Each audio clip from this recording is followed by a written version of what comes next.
काळीज पिळवटून टाकणारी घटना. पत्र्याच्या शेडमधील उष्णतेने घेतला 9 महिन्यांच्या चिमुकलीचा बळी. राज्यात सूर्याचा कोप पाहावयाला मिळत असतानाच लातूर जिल्ह्यातून एक मन सुन्न करणारी बातमी समोर आली आहे. औसा तालुक्यातील गोंदी येथे उष्माघाताने एका 9 महिन्याच्या चिमुकलीचा दुर्दैवी मृत्यू झाला आहे. पत्र्याच्या शेडमधील असह्य उष्णता या चिमुकलीसाठी काळ ठरली असून या घटनेमुळे संपूर्ण जिल्ह्यावर शोककळा पसरली आहे. नेमकी घटना काय? मिळालेल्या माहितीनुसार गोंदी येथील हे कुटुंब मजुरी करून आपला उदरनिर्वाह करते. सध्या लातूर जिल्ह्यात तापमानाचा पारा 40°C पार गेला आहे. उष्णतेची लाट असल्याने दुपारच्या वेळी अंगाची लाही होत आहे. घटनेच्या दिवशी ही 9 महिन्याची चिमुकली नेहमीप्रमाणे घरातील झोळीत झोपली होती. हे कुटुंब पत्र्याच्या शेडमध्ये वास्तव्यास आहे. दुपारच्या वेळी सूर्य डोक्यावर आल्याने पत्र्यांचे शेड प्रचंड तापले होते. शेडमधील तापमान बाहेरच्या वातावरणापेक्षाही अधिक झाल्याने घराचे रूपांतर अक्षरशः भट्टीत झाले होते.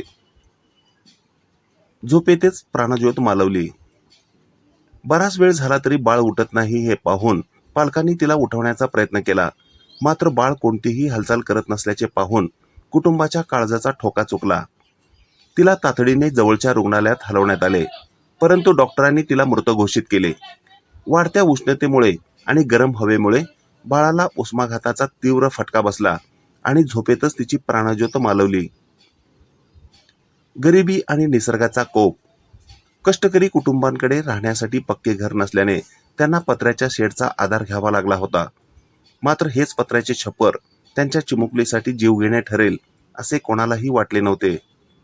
पोटच्या गोळ्याला अशा प्रकारे गमावल्याने कुटुंबावर दुःखाचा डोंगर कोसळला असून पालकांचा आक्रोश हृदय पिळवून टाकणारा आहे.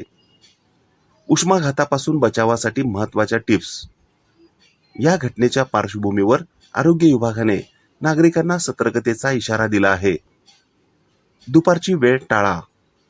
सकाळी 11 ते दुपारी 4 या वेळेत लहान मुले आणि वृद्धांना घराबाहेर काढू नका. पत्रा शेडमध्ये उपाययोजना. जर तुम्ही पत्र्याच्या घरात राहत असाल तर छतावर गवत, पोती किंवा पालापाचोळा टाकून त्यावर पाणी मारा, जेणेकरून आतील तापमान कमी राहील. हवा खेळती ठेवा. घरात हवा खेळती राहील याची काळजी घ्या. खिडक्यांना ओले पडदे लावणे फायदेशीर ठरते. पाण्याचे प्रमाण वाढवा. मुलांना वारंवार पाणी पाजा, जेणेकरून शरीरातील पाण्याचे प्रमाण टिकून राहील. ही घटना समाजासाठी एक मोठी धोक्याची घंटा असून वाढत्या तापमानाकडे दुर्लक्ष करणे जीवावर बेतू शकते, हेच यातून अधोरेखित होते.